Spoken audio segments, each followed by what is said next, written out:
pour l'invitation et dire à quel point je suis honoré d'être parmi vous ce soir pour parler d'un sujet qui me touche particulièrement, qui est celui du transport et de la logistique. Et on ne va pas trop parler de mobilité parce qu'en réalité il y a vraiment deux sujets. C'est la marchandise et les personnes, et ils ont tous les deux sont tous les deux des leviers de compétitivité économique. Donc on avait convenu de nous concentrer sur la partie transport de marchandises et logistique. Et je dois avouer que j'avais prévu, et je vais quand même le faire, mais peut-être plus rapidement, de planter le décor, mais le décor a été merveilleusement bien planté. Donc je vais le replanter, mais il sera probablement très ressemblant.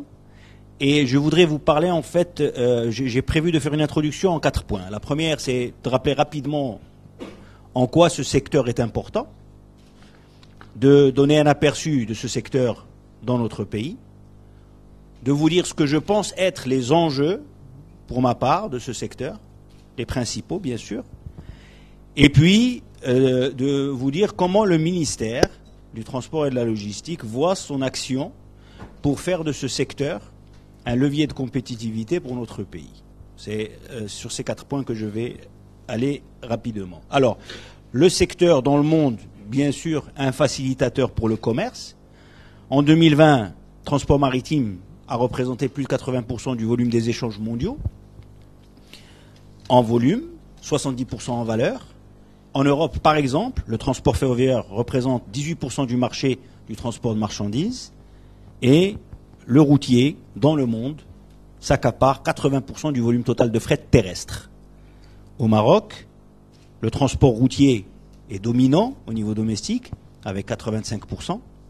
Et bien entendu, le transport maritime est encore plus fort qu'à l'échelle mondiale, puisqu'il représente 95% de nos échanges. On oublie souvent que ce secteur est aussi un grand pourvoyeur d'emplois. Le secteur du transport ferroviaire, à titre d'exemple, emploie à lui seul 7 millions de personnes, dans des domaines aussi divers que la construction, l'exploitation, la maintenance et l'exploitation des trains. En Europe, par exemple, le transport routier de marchandises emploie 5,6 millions de personnes, selon les données de l'Association européenne de la logistique et du transport. Les ports, dans le monde, emploient directement 30 millions de personnes.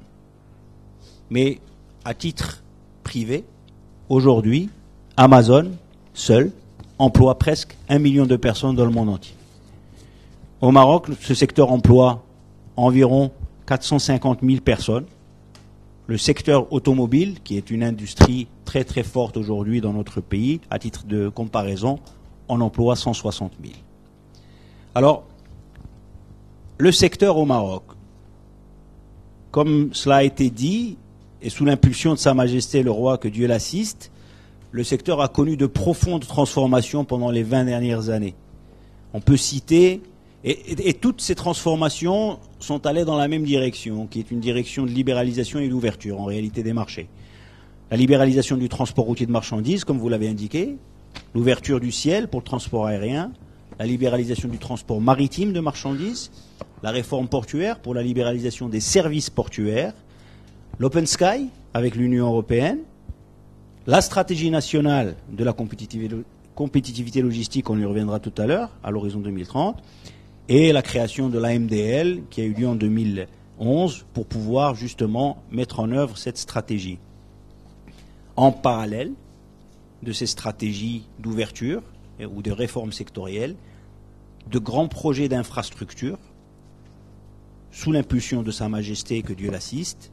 Au niveau des rails, nous disposons du plan Rail 2040, schéma directeur autoroutier pour la partie autoroute, le programme de modernisation des voies express, les programmes des routes rurales qui sont maintenant achevés, la stratégie portuaire à l'horizon 2030 avec les grands ports tels que Tanger Méditerranée, Nador Ouest Med demain, Dakhla Atlantique, et puis la stratégie de développement de la compétitivité logistique 2030 avec un plan pour le déploiement d'un réseau de plateformes logistiques à l'horizon 2030.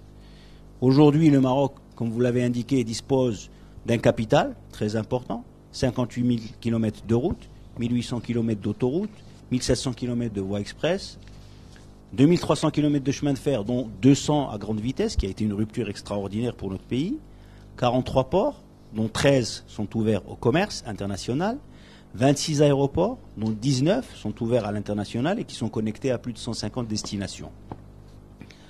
Comment a évolué l'activité pendant les 20 dernières années? Sur l'aérien, le fret aérien a été multiplié par 2 entre 2005 et 2019. Le nombre de passagers a presque été multiplié par 3 entre 2005 et 2019, passant de 9 à 25 millions de passagers. Le maritime a été multiplié par 3 et passé de 65 à 192 millions de tonnes. Pour le routier, on oublie parfois de le dire, mais le nombre d'entreprises a été multiplié par 8 entre 2003 et 2022. Et le parc a été multiplié par 5 pour la même période, en passant de 16 000 véhicules à 80 000. Pour le ferroviaire, je donnerai 2 exemples. Le TGV a transporté 4,5 millions de passagers sur 46 millions en 2022, après à peine quelques années et après une période de Covid où les choses se sont arrêtées, et a transporté 370 000 véhicules en 2022 destinés à l'export. Alors, les enjeux du secteur. Et en fait, moi j'en vois réellement 3 principaux. Celui de la digitalisation, qui est devenu un enjeu majeur. Aujourd'hui, les entreprises qui vont investir dans les technologies de transport intelligent bénéficieront d'avantages considérables en termes de compétitivité à l'avenir. Il y a quelques références que je voulais partager avec vous. McKinsey, dans une de ses études, annonce que la digitalisation peut réduire le coût du transport et de la logistique de 10 à 20% pour l'entreprise. Une étude de Frost et Sullivan considère que le marché mondial de la logistique intelligente atteindra 46 milliards de dollars d'ici 2025. Un dernier exemple, DHL, et je trouvais qu'il était particulièrement frappant celui-ci. DHL considère que l'utilisation des drones pour les livraisons pourra réduire le coût du transport sur le dernier mile de 80% par rapport à une livraison par camion. Il y a un deuxième sujet que vous avez effleuré tout à l'heure, qui est très important aussi, c'est que ce secteur a une particularité, c'est que c'est un grand consommateur d'énergie. Le secteur du transport est très dépendant de l'énergie. La part du post-carburant est estimée, par exemple, pour le transport routier, à environ 40%, avec une moyenne de gasoil à 12 dirhams. On a vu, par exemple, dans notre pays, qu'à un moment donné, avec la crise et l'augmentation des prix du transport, la hausse des prix des carburants peut provoquer le quasi-arrêt de la chaîne. D'ailleurs, le gouvernement a décidé d'intervenir pour accompagner les transporteurs pour que cette rupture n'ait pas lieu. Et à ce jour, ce sont environ 5 milliards de dirhams qui ont été apportés à ce secteur par le gouvernement actuel pour lui permettre de continuer. Mais il y a un autre sujet qui est celui de la décarbonation.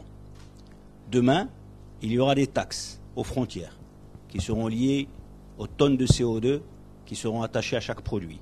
Donc nous devons nous préparer et faire en sorte de décarboner le transport pour décarboner nos produits. Et puis le dernier enjeu, vous en avez parlé également, c'est que les crises, les 2 crises successives que nous avons vécues, nous ont montré à quel point il était essentiel de travailler sur la résilience des chaînes de transport. Donc pour moi, les 3 enjeux, c'est la digitalisation, la décarbonation et la résilience du secteur. Alors, pour terminer sur ma présentation, comment on voit notre rôle au ministère. En réalité, on veut favoriser le développement de chaînes logistiques performantes au service de la compétitivité de l'économie nationale.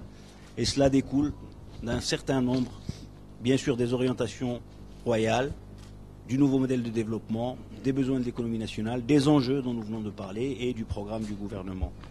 Comment est-ce qu'on veut intervenir? En fait, une des manières de le présenter, c'est de dire qu'on peut intervenir à 3 niveaux. On doit continuer à intervenir au niveau des infrastructures pour que le Maroc dispose d'infrastructures modernes répondant aux besoins de façon optimale. On doit travailler sur la connectivité, aussi bien à l'international qu'en interne, pour l'améliorer toujours davantage. Et on doit accompagner les opérateurs pour que le pays dispose d'opérateurs compétitifs et plus structurés. Et bien sûr, sur ces 3, il y a un sujet de gouvernance qui revient, qui est une meilleure coordination entre les différents acteurs et notamment entre les acteurs publics et les acteurs privés. Alors, au niveau infra, pour le ministère du Transport, vous savez que le ministère du Transport et de la Logistique n'a pas toutes les infras de transport. Une partie des infras est au niveau du ministère de l'Équipement et de l'Eau. Donc je parlerai de la partie qui est portée par le ministère du Transport et de la Logistique. Les aéroports, on a des projets pour développer des plateformes logistiques de fret aérien autour des aéroports de Casa et de Tanger. Et un grand projet qui est celui de la connexion donc, du port de Nador-Ouest-Med par le chemin de fer. Et puis également, on veut essayer de donner on veut donner une impulsion, on veut réussir parce que ça ne s'est pas fait. La stratégie des plateformes logistiques n'a pas vraiment démarré et on voudrait l'accélérer. Et notre objectif serait que 500 hectares puissent être lancés avant la fin du mandat de ce gouvernement. Je vais vous passer le budget que ça représente, mais on est en train de parler grosso modo au global de 7 milliards de dirhams. Maintenant, sur la partie opérateur, on veut se focaliser sur l'émergence d'opérateurs de transport routier de marchandises compétitifs, surtout à l'international. On veut encourager l'émergence d'opérateurs maritimes marocains, mais en se focalisant sur le détroit. Et puis, on veut soutenir de manière globale la mise à niveau des opérateurs logistiques. Alors, pour la partie opérateur logistique, nous avons un outil qui est l'Agence marocaine de développement de la logistique. On continuera l'appui aux PME pour la structuration de leurs opérations. On continuera à les aider au niveau des investissements pour qu'ils aient des systèmes d'information logistique efficaces, mais également en matière d'études de faisabilité et de formation continue. Sur le transport routier, on a 2 grands projets en réalité. C'est le programme de renouvellement du parc et aussi un projet qui est un projet de loi qui est celui du système d'indexation des tarifs du transport sur les prix du gasoil. Pour la connectivité à l'international, on continuera d'appuyer la présence de nos opérateurs marocains, notamment au niveau du transport international routier. On continuera à essayer de renforcer les degrés de liberté des accords, qu'ils soient aériens, maritimes ou routiers. Il faudra continuer à harmoniser les procédures et aligner nos normes aux exigences internationales. Et au niveau national, le focus sera sur la favorisation de la multimodalité au niveau des transports. Enfin, en termes de gouvernance, on a 3 types de chantiers. Les réformes institutionnelles, vous en avez parlé, les transformations des établissements publics en sociétés anonymes, l'ONDA, l'ONCF, tout ce qui est réforme réglementaire avec la mise à jour du cadre juridique, qu'il s'agisse du Code de l'aviation civile, du Code maritime ou du Code de la route. Et enfin, œuvrer à la coordination entre les acteurs publics et privés pour une plus grande efficacité. Voilà ce que je voulais dire en guise d'introduction. Merci. Merci à vous, Monsieur le Ministre. Une fois de plus.